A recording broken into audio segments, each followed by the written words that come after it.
and thank you for your interest. I'm Tom Chapman. I'm a board member with the National Transportation Safety Board. I'm joined today by one of our lead investigators, Scott Parent. I want to begin by extending our most sincere condolences to those that were impacted by this tragedy. On behalf of all of us at NTSB, we offer our deepest sympathies and our most heartfelt condolences to the family, friends, and victims of those impacted by this tragedy.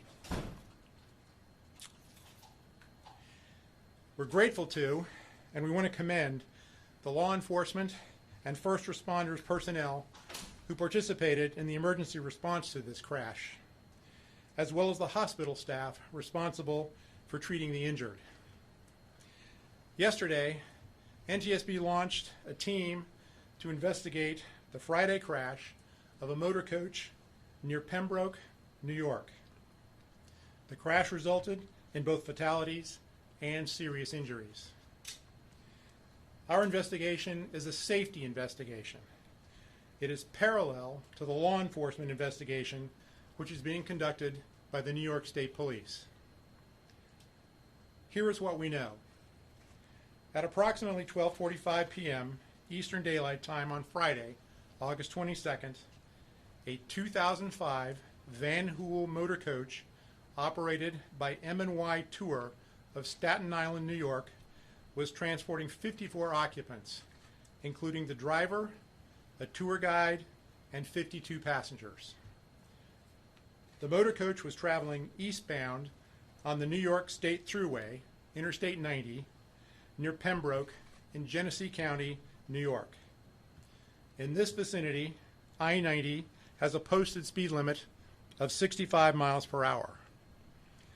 For reasons yet to be determined, the motor coach departed the travel lanes near mile marker 404 and rolled over. It first veered left into the median and then moved rightward back across the travel lanes, rolling over off the right-hand shoulder of the highway. As a result of the crash, multiple occupants were ejected from the motor coach. It has been reported to us that 5 motor coach occupants were fatally injured. That's 5 that were fatally injured according to the reports we have received. Numerous other occupants were injured, some very seriously. They were transported to area hospitals for treatment of various injuries. Highway safety investigators from NTSB began arriving yesterday afternoon, and most are now on site. This morning, I joined our investigators for a preliminary inspection of the crash site and also the bus wreckage. The NTSB team will be led by Steve Prouty, who is the investigator in charge. Steve is a 14-year veteran of the NTSB with a previous career in law enforcement. Steve has been detained because of transportation challenges and has not yet arrived. He's assisted by Scott Parent, who's with me today, and I'm going to ask Scott to talk about the structure of our investigation and also some of the technology issues. Scott? Good afternoon. So currently we have a team of investigators that specialize in human performance, survival factors, highway engineering, motor carrier operations, and vehicle factors. Our human performance investigator is going to look at the driver, particularly fatigue, distraction, and driver qualifications. Our survival factors investigator is going to look at the emergency response and the occupant protection on the bus. Our highway engineer is going to look at the highway design and the signage out on Interstate 90. Our motor carrier operations or factors investigator is going to look at the motor carrier operations as well as the safety policies of the company. Our vehicle factors investigator is going to look at the mechanical condition of the bus.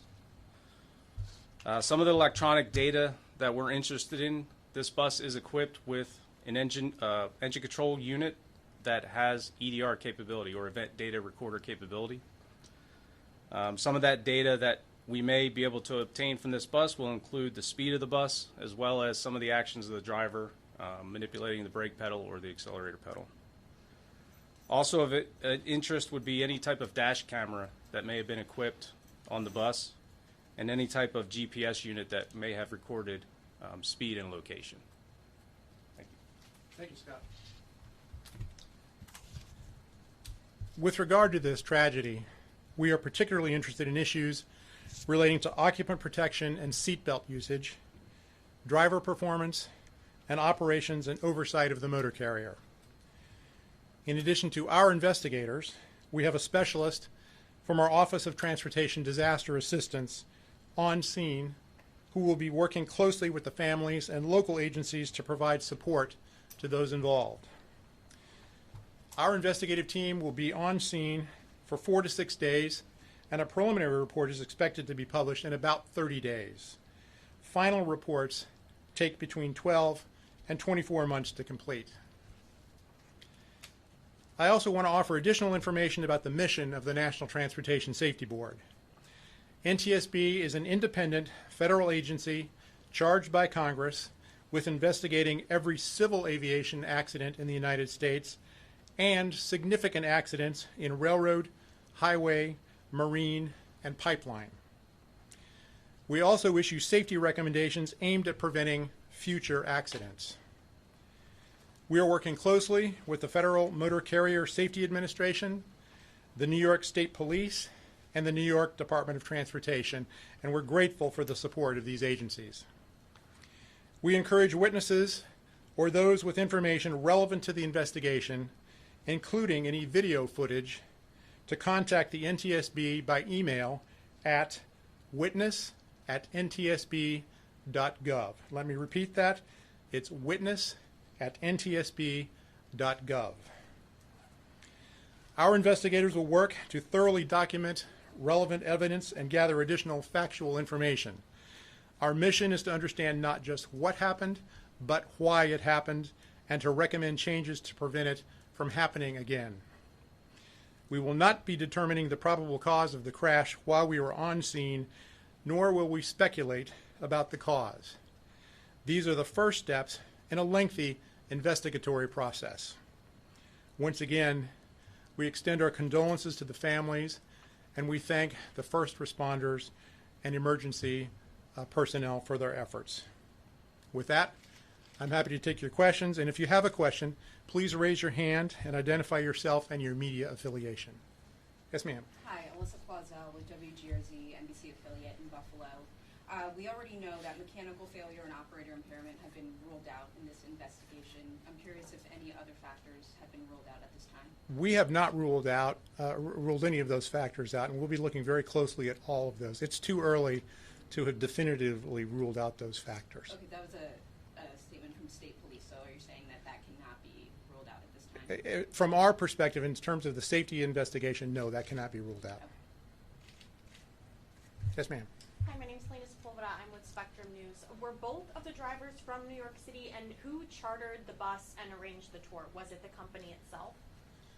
We don't know the details yet about the tour arrangements. My understanding is there was only one driver on board. There was a driver and a tour guide. I don't know the details yet about the driver, the characteristics or the nature of the driver's arrangement. That will be part of what we look at in the investigation. So it's unclear if either the driver or the tour guide were from New York City? That's unclear at this point. Yes, sir. Ben Reed with WGRZ. Was the motor coach equipped with seatbelts in the passenger seats? We had an opportunity to look at the bus today. The bus does appear to us, it's in bad shape, but it does appear to us that the bus was equipped with seat belts. So part of our investigation will be to determine the extent to which seat belts were being used and the extent to which the lack of seat belt use may have been a factor in some of the passengers being ejected. Is it required to wear a seatbelt on a motor coach? So that is an interesting question, because as I understand it, and I'm not an expert in this, but I understand it, there is a relatively recently passed law here in New York State that requires seatbelt usage on buses tour buses manufactured after 2016. This bus is a 2005 bus. Whether that law would apply in this case is not clear to me anyway. That's something we'll be looking at, and we may make some recommendations in that regard with respect to how that law might be improved. Yes, sir. John Harris, the Buffalo News. Is there a camera inside the bus that you think will be useful at all for your investigation, or was there no camera inside? I think that's something we're still determining, correct? Do we know whether there was a camera on the There bus? was a camera recovered from the scene. We still have to look at the camera and the video footage and determine whether or not it was actually related to this bus itself. But that's the sort of evidence, by the way, that we find very valuable, but we don't yet know whether we have that in this case. Others? In terms of, cooperation with the tour bus driver in this investigation, how integral has that been, and do you expect that to continue within these few weeks? That's still early. My understanding is that the tour company has been cooperative. I think I'm correct, That's right? correct. The tour company has been cooperative. Whether we'll have an opportunity to interview the tour bus driver has yet to be determined. Yes, sir. Was the bus owned by the tour company or was it chartered by them? That's a good question. I believe it is owned by the tour company, but that is something we'll have to look at as well. Next question. Thank you again for your interest. Can you maybe verbally spell this under that? Or maybe at the microphone. Yeah. The assistant investigator in charge's name is Scott Parent, Parent.